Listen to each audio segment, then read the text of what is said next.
Alors, Bezat Hashem, le Zohar de ce matin, Ve'ata tetzave et bene Israël. Alors, Rabbi Shimon Bar Yochai, il dit, il s'étonne de la manière que Hashem s'est adressé à Moshe dans cette paracha. On sait que cette paracha Tetzaveh, c'est la seule paracha de toute la Torah. Depuis la naissance de Moshe Rabbeinu, dans paracha Shemot, jusqu'à la dernière paracha, Vezot HaBeracha, il n'y a pas une paracha qui n'a pas le mention de Moshe Rabbeinu quelquefois.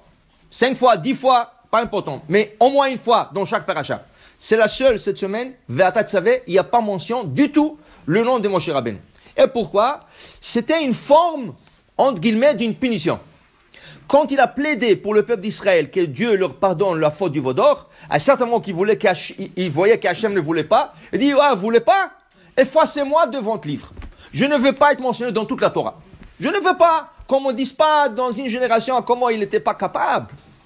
Moi, je ne veux pas. Effacez-moi de mon livre. Hachem a dit, tu sais quoi? Je veux leur pardonner. Mais maintenant que tu as dit ça, je vais t'effacer de mon livre. Mais il ne va pas effacer le nom de Moshe Rabbeinu toute la Torah. Il a dit, une paracha, je t'efface ton nom. Quelle paracha Tetzaveh? Vata Tetzaveh. Pourquoi cette paracha parmi 52 parachutes? Okay? Il y a 52 parachas. Bon, le Bereshit, il n'est pas encore né. Dans Shemot, il y a 45, 46. Pourquoi cette paracha plus? Dit le Gaon Mivilna, parce que cette paracha, elle tombe toujours dans la Hiloula de Moshe Rabbeinu. Cette semaine, c'est Zayin Adar. Zayin Adar, c'est le jour de sa naissance et le jour de son décès. Alors il a dit, de toute façon, ils vont faire, c'est une grande coutume pour la Hevra Kadisha de faire un Seouda pour Moshe Rabbeinu. Le Zayin Adar. Les gens allument la bougie pour Moshe Rabbeinu. Les gens parlent de Moshe Rabbeinu. Elle a dit, je vais t'effacer, soi-disant, d'une paracha. Mais la paracha, de toute façon, toute la semaine, on va parler de toi. C'est la paracha de sa Askara, c'est Yortzeit. Okay? Alors le Zohar, il s'étonne ici. Pourquoi c'est écrit Ve'ata? Et toi? Ça aurait pu très bien dire Tetzaveh. Pas besoin de dire Ve'ata. Tetzaveh, c'est tout. Ordonne. Tu ne veux pas dire son nom? Dis Tetzaveh. Et le Zohar, il emmène encore des autres passages. Rabbi Chia, Amar, dit Rabbi Chia, il est écrit Ve'ata tedaber el kol chachmelev. Hachem dit à Moshe Rabbeinu dans Parashat Teruma, Ve'ata tedaber el kol chachmelev. Et toi, tu vas parler à tous les sages de cœur, tous les artisans, si vous voulez. Okay? Pourquoi Ve'ata? Tedaber, parle à kol chachmelev. Lama Ve'ata. Après, il emmène. Ve'ata kachlecha besamim rosh. Parashat Kitissa. Ve'ata kachlecha besamim rosh. Quelquefois, Hachem s'adresse à Moshe Rabbeinu, Ve'ata. Pas besoin. Pourquoi? On n'a même pas une virgule de plus dans la Torah. Pourquoi Ve'ata? C'est quoi ce Ve'ata? Il veut savoir. Et surtout, notre parasha commence. Ve'ata tetzaveh.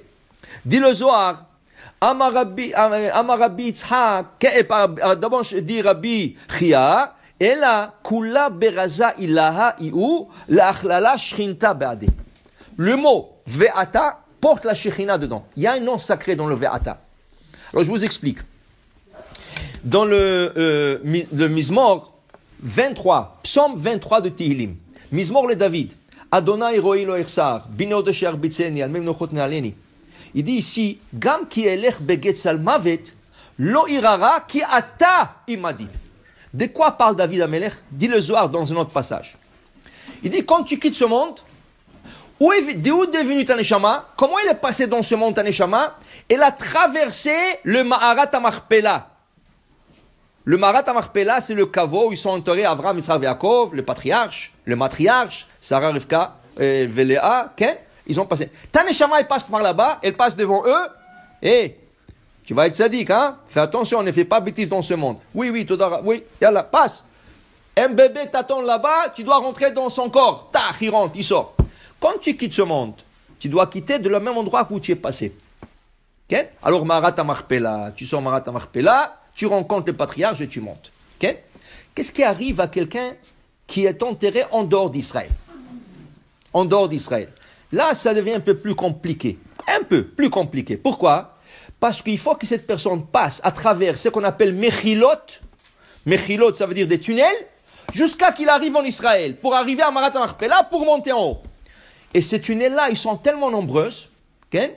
Et il y a toutes sortes d'anges et tout ça. Alors, c'est pas évident. C'est pas évident. Dit David Amelech, comment s'appellent ces tunnels? Tzalmavet. Tsel Mavet, l'homme de la mort. Gam ki elech beget Tzalmavet bagay. Même si je marche dans cette vallée de tout le tunnel, lo irara. J'ai pas peur. Pourquoi? Ki ata il m'a dit. Parce que ata est avec moi. Qu'est-ce que c'est ce ata? Disent le Harizal. Quand tu passes là-bas et tu as du mérite, vient un malach qui s'appelle Yehoshua. Et ce malach t'écrit sur le front, Ata. Quand tu as ça, c'est un passeport. Tu passes direct dans un tunnel, tu dis, tu vas ici dans ce tunnel, il y a 1000. Ce tunnel-là va t'emmener exactement là où tu veux aller. Sinon, tu passes dans un tunnel et dis, non, c'est pas ici. Tu sors, tu rentres, tu ressors, tu rentres. Ça, c'est le mérite d'être enterré en Israël. Tu passes direct. Hors d'Israël, tu dois passer par ce tunnel Tzalmavet. D'où ce qu'on sait que le malach Yehoshua, c'est écrit ici, Shiftecha ou Mishantecha Hema Yenachamuni. Prenons le premier lettre de ce passage. Shiftecha commence par Shin. Ou Mishantecha Vav. Hema He Yenachamuni Yud. Si je prends le première lettre, je compose, je le permute un peu, Yehoshua. Vient Yehoshua, il écrit Ata. Il t'écrit Ata sur le front, et là tu passes. Lo irara, j'ai pas peur, dit David Amelach. Même si je passe par là-bas, j'ai pas peur. Parce qu'Ata, il m'a dit, j'ai Ata sur le front, je peux passer maintenant. Okay? Alors il dit ici, le Zohar, il dit, tu comprends maintenant? C'est un nom sacré.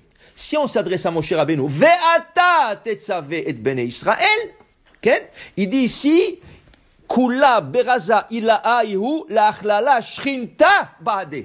Il y a ici un sort de la Shekhinah, de la présence divine qui vient ici. L'itkalel, ça veut dire de s'inclure avec le nom de Moshe Rabbeinu et tu passes comme ça. Alors ce passage est fait exprès. On aurait pu dire sans ce mot. Mais il y a quelques passages avec ce mot pour te dire que c'est fait exprès, pour te dire que la Shekhinah se trouve dans ce verset. Il y a un secret dans ce verset. Pourquoi? Chaque verset, il faut voir.